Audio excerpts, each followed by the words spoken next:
Hi, today I'm not gonna tell you about the dark secret, I'm gonna tell you about the bright secret. Once upon a time, this is called as beautiful river Godavari. చీకట్లో ఈ ప్రదేశం చాలానే అందంగా ఉంటుంది. మన మనుగడికి కారణమైన ఈ గోదావరికి రోజు హారతులు పూజలు ఇచ్చి కృతజ్ఞత తెలుపుతారు. వెలుగు రాగానే చాలా నిజాలు వెలుగులోకి వస్తాయి. రాత్రి హారతి చూసి హాయిగా నిద్రపోయిన గోదావరికి పొద్దున్నే మన పొల్యూషన్తో తట్టి లేపుతున్నాం.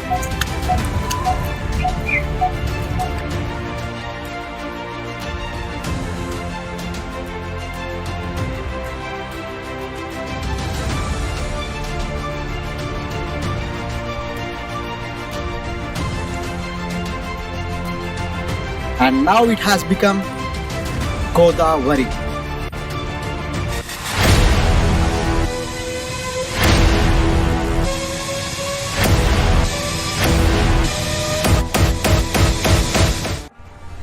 హారతి సమయంలో పవిత్రంగా కనిపించే ఈ గోదావరి మామూలు సమయంలో ఎందుకు కనిపించదు?